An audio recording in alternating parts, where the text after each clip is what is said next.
isso, vamos lá. Vamos começar pelo momento que tá todo mundo falando, né, dos filmes que saíram e tudo mais. Eu ouvi uns comentários ótimos que eu quero fazer depois com vocês, mas eu quero entender como é que tá esse momento, assim, pra vocês, primeiro, pessoalmente falando, de todo mundo querendo saber, porque agora virou o assunto do assunto. momento.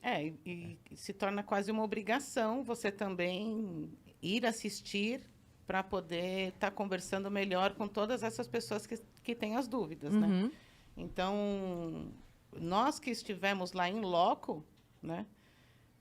A gente sabe realmente o que aconteceu, como era, né? O que tem nos bastidores, o que não tem, o que condiz, o que não condiz. Mas, por exemplo, Suzane Richthofen, eu não participei do caso. Uhum. Me cansa de ter que assistir para ver, porque eu sei que não vai ter coisas condizentes, sabe? E as pessoas, você já assistiu? Você já assistiu? Você já assistiu?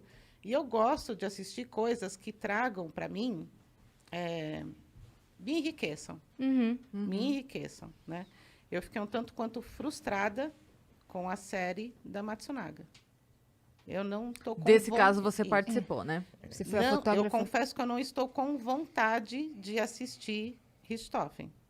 Talvez daqui a um tempo eu assista por curiosidade, Sim. né? Mas nada que vai te agregar, Não, né? Ou porque- mudar alguma coisa na sua E cabeça. outra, eu também tenho os meus valores. Sim. Não entra na minha cabeça, não concordo. Eu não vou assistir uma coisa que, de repente, vai me irritar, entendeu? Já o Dr. Mas vamos Salada ver, né? assistiu E participei. e assistiu na vida real, né? No caso. Da origem do caso, né? Do crime, né? Então, a gente tem uma percepção um pouco diferente, falando do Richthofen, com relação às versões apresentadas.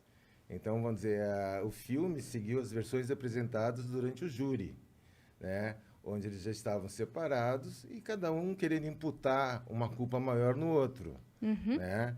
Então, vamos dizer, são versões que foram, vamos dizer, dadas de cada um durante o julgamento. Já né? orientados, já assessorados. Por advogados e etc. Porque o que aconteceu no dia dos fatos, eles tinham acabado de cometer o crime e estavam só em carícias e amor entre os dois, né? Que eles tinham achado que eles teriam feito, vamos dizer, o crime perfeito, né? E casualmente, vamos dizer, um crime, embora planejado por leigos, quanto mais coisas eles faziam, mais provas eles deixavam, né? Para eles. Sim. Né? Eu vi naquela investigação criminal, eu vi um comentário que me chamou muita atenção, que era assim, que eles tentaram bagunçar ali e tal, mas que chamou muita atenção que os objetos que eles usaram para fazer as ações, eles foram pegos sem bagunça. Então, assim, foi era a certeiro. pessoa que sabia onde estava o pano, que umedeceu no álcool, sabe? Aquela Sim, coisa... sim. Não era uma pessoa que bagunçou para achar uma vassoura. Esse comentário ele exato. que fez, se eu não me engano, na Não, investigação. é que começa assim, ó. Era uma casa bonita, bem decorada, mas uma casa totalmente impessoal. Impessoal no momento que você entra numa casa e não tem uma garrafa fora do lugar, não tem um copo do lado da pia, como se fosse uma casa preparada para uma venda. Tudo impecavelmente arrumado. Né? O que estava, vamos dizer, desarrumado seria os dormitórios, né? Que o Andréas botou travesseiros na cama para simular que ele estivesse dormindo, né? O quarto dela estaria tudo ok e os pais do casal mortos no quarto. Agora, fora isso aí, não tinha nada de diferente. E o escritório, que eles bagunçaram, tentaram simular Roubo. um roubo, né? Mas cada vez que eles mexiam em alguma coisa, a gente vê assim, pô, mas isso aqui não é um latrocínio natural, entende? A forma de trabalho do latrocida é diferente. Então, vamos dizer, as bijuterias espalhadas no quarto. Dá para se ver naturalmente que alguém abriu uma gaveta da cômoda e começou a espalhar as bijuterias no chão. Então, você aquela bagunça organizada. Sim. Não estava tudo aqui ou espalhado, não estava tudo jogado mais ou menos à mesma distância você vai fazendo um raio das coisas que estão espalhadas, tudo converge para o mesmo ponto. Quer dizer, alguém pegou ali da gaveta e começou a Sim. espalhar. Então, quer dizer, você olha e você, pô, mas não dá, bate, não né? bate. Que é bem diferente do desespero, né? Quando Quando você está desesperado para encontrar, porque o tempo é o crucial. seu, é a sua fuga, né? O tempo. Então, a gente tenta pensar com a cabeça do criminoso, né? A gente tenta pensar. E o desespero faz com que ele não vai... Eu não vou dar determinadas dicas, né? Mas, assim, tem determinados atos que você fala assim, isso daqui é simulação. Tava É na nítido. Cara, tava na É cara. nítido. Depois de pegar, sei lá quantos 1000 casos Você de aprende. pô, né? E aí, Uma hora você aprende, né? o fato também deles terem a notinha do motel que eles estavam. Quem faz Não, isso? então, tanto é que a gente brincava na época Não é? que era nota 001. Porque ninguém vai no motel e pede uma nota fiscal para comprovar, né? Sim. Aí ele queria um álibi, né? Para Lógico. comprovar que ele foi pro motel. Nossa, e a mulher pediu teve nota que achar fiscal. uma calunga 24 É, horas pra falou, pegar né? um bloquinho de nota Estão fiscal. pedindo um negócio aqui que eu tô aqui há 30 anos, Nunca vi. Eu não sei nem o que é isso. Aí vai o outro e compra uma moto. No dia seguinte, em dinheiro... Não, ele chega na loja, dentro da área Christian, do mesmo... né? O Christian, na área do mesmo distrito, do 27DP, que é o Campo Belo. Chega uma pessoa que, na época, seria uma coisa um pouco... ainda não na moda, com o braço coberto de tatuagem, que é aquela cara feia que ele tem, e paga em euro, paga em dólar a moto à vista. Que é assim que a gente faz, né? Né? Super comum.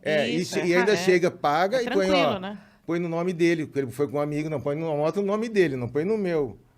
Né? Bem discreto. Nossa, Tanto cara. é que o vendedor, lá o proprietário da loja, já ligou pro pessoal do distrito, olha, segurou apareceu ele um lá. cara... Não, apareceu um cara aqui comprando uma moto assim, assim, assada, né? Pagou em dinheiro, moeda estrangeira, né? E teve também, teve o churrasco também, não teve? Não, mas o churrasco foi na semana depois. O que foi o churrasco? acho que em Eles comemoração, Deram uma né? festa, né? Eles foram uma festa no final de semana. Botaram, se não me engano, era uma quinta-feira, né? E no sábado e domingo já estava em festa.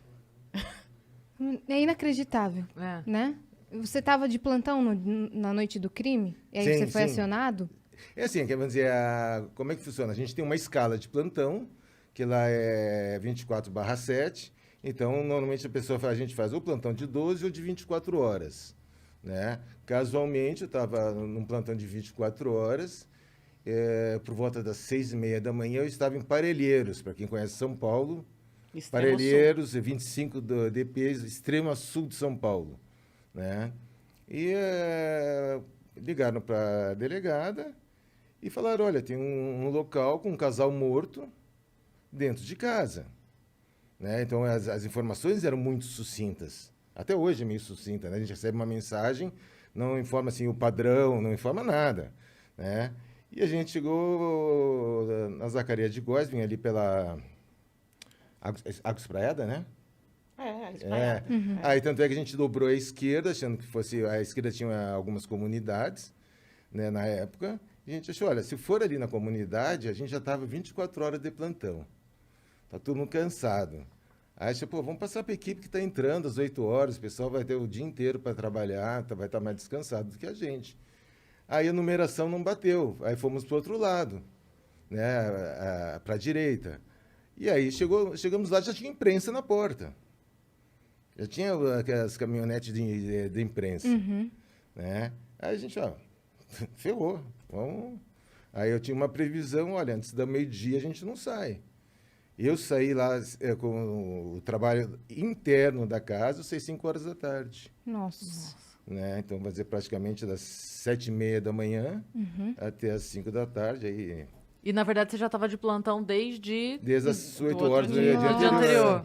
É que quando eu cheguei, assim, vamos dizer, daquela adrenalina de toda a situação, que você está numa casa legal, num bairro nobre, né? Aí você vê o casal morto, quer dizer, então o teu cansaço desaparece. E a imprensa já cobrando. E a imprensa já cobrando, já você chega na porta. É que tem isso também, né? Sim. Você chega lá e fala, não, vim só pra olhar. Pô, Não dá. Multa, né? Quem que entraria primeiro no caso? Seria o fotógrafo pericial? Como que funciona? Geralmente, antes mesmo da lei do pacote anticrime, a gente já fazia isso, porque o fotógrafo entrando, ele consegue já fazer o registro exatamente da cena como está, né? Então, eu falo que o que é o fotógrafo no papel? O papel do fotógrafo no local?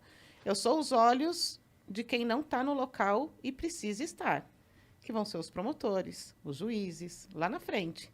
Então, eu fazer aquela sequência inteira, lógica, eu preciso que o local esteja, que a gente chama de limpo, né? Então, olha, se tem imprensa na porta, eu vou fotografar, eu vou registrar aquilo, até para mostrar o momento, a comoção, né? Então, daí, geralmente, o fotógrafo, acompanhado imediatamente do perito, faz aquelas tomadas gerais, de situar. Vamos situar os cômodos, vamos situar todas a parte da casa e só situar. Eu não vou fazer nada em detalhe ainda. Aí depois, no próximo momento, perito e fotógrafo, daí a gente vai se encaixando, né? E fazendo em partes. Geralmente a gente deixa o corpo por último, que é onde vai ter mais detalhes e mais trabalhoso, né? E aí a gente vai fazendo essa partinha. É uma história em quadrinhos, né? É que o que acontece? Cada perito tem a sua forma de trabalhar junto com o fotógrafo, né? Então, a necessidade do fotógrafo estar atento, ter o seu desempenho, a sua condição, porque não tem condição de chegar assim, te ver como é que foi a foto. Eu tenho que confiar no fotógrafo. Sim. O profissional é ele. Se eu peço um detalhe, vamos dizer, desse furo aqui, na madeira. Aí se ele me perguntar como é que ele faz, entende? Eu disse assim, olha, eu quero que apareça isso aqui, que dê para ver a profundidade. A técnica que vai usar, isso é com ele. Eu né? tenho que ter a sensibilidade do quê? Ele quer mostrar esse furo na madeira de acordo com o quê? O tamanho? Aonde está? Eu posso fazer uma foto maravilhosa desse furo que vai ficar desse tamanho. Sim. Ela condiz com o que ele está querendo mostrar? Não. E aonde estava esse furo? Então, eu vou fazer uma foto da entrada, da mesa, do detalhe, da tomada. Depois eu vou fazer uma fotografação em detalhe. Deixar tudo neutro. E esse detalhe sempre vai ter que ser mensurado. Uma régua, uma tampinha, mas tem caneta. A Tem- gente mas tem tem uma escala. escala, né? Mas vamos supor que num plantão onde teve muitas ocorrências, esse material acabou. Eu pego uma coisa padrão. Eu vou pegar um isqueiro Bic, eu vou pegar uma tampa de caneta, eu vou pegar alguma coisa padrão que depois eu possa mensurar, né? Feito isso, já fiz isso, isso e isso. Opa, beleza. Eu também tenho que ter essa comunicação. Não basta só a confiança, porque às vezes o meu ângulo é esse. Ótimo. Mas o ângulo dele é para ver o quanto de água já foi bebido. E se eu tomar a foto daqui de cima, eu não vai ver. consigo ver. Então, essa comunicação que... E aí, com o tempo, você já sabe como cada perito trabalha. A comunicação ela vai ficando cada vez melhor ainda, né? Porque tem local que você tem o suspeito no local. Sim. E como que você vai conversar com o perito ali naquele momento? No caso, eles estavam lá? Não. O que aconteceu? No momento que a gente estava trabalhando, eles estavam no DHPP, né? Tanto é que, falam de a preocupação que eu tive, e a preocupação inicial, né, foi primeiro liberar um banheiro, né? Porque o pessoal a gente estava a noite inteira rodando um local atrás do outro. Então, o pessoal vai precisar usar o banheiro. Então, eu periciei o banheiro, olha, aí fala para a equipe, pessoal, esse banheiro está liberado, se precisar usar, não vai usar outro banheiro, usa esse aqui. E aí, nessa hora você procura o quê? O banheiro mais distante, o que Não, esteja mais... eu peguei o lavabo, que ficava mais isolado, né? Era menor. Né? Mais fácil de olhar se não tinha nada. Exatamente. Não tinha nada, Então, praticamente. foi inspecionado, foi o papiloscopista ver se tem impressão digital. Sim. Né? Faz toda a perícia e libera. Aí, a segunda coisa que fui fazer, tá? Até pelo fato na época, os aparelhos celulares eram um pouquinho mais vorazes, né? Então consumiam mais bateria. Né? Então, o que eu fiz? Liberei um telefone da casa. Olha, se quiser usar o telefone, usa este telefone aqui e o banheiro lá, para poder liberar um pouco a dinâmica.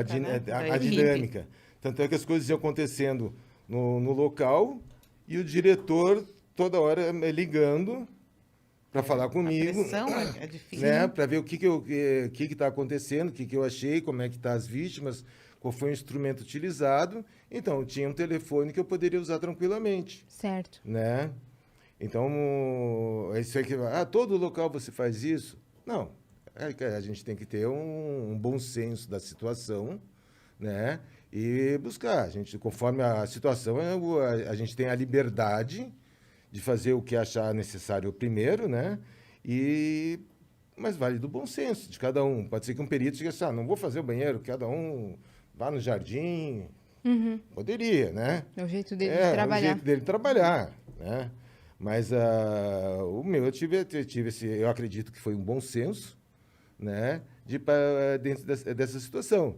E depois que foi fotografado essas partes, porque eu na época, era a máquina de fotografia convencional. Com filme. Com filme, então você nunca sabe como é que vai sair as fotos. Sim. E o desespero do fotógrafo. E então a gente escrevia muito. É mesmo, tem esse detalhe. E o desespero do então fotógrafo. eu descrevia todo o ambiente no papel, porque se desse um defeito na máquina, no filme, alguma coisa, eu tenho que fazer no fotógrafo. Como é que eu vou fazer para resolver? É quase tipo vistoria de apartamento para entrar, né? Quando a gente muda. Aquela coisa do detalhezinho. Exato. Tem um Então, descascadinho. aqui eu vou descrever uma mesa de madeira. E é aquele detalhezinho que vai ser cobrado de você. Com certeza. Não, quando eu entreguei o apartamento para você, não estava. Sim, é isso mesmo. E é esse detalhe que vai ser cobrado. E que vai resolver um caso, às vezes.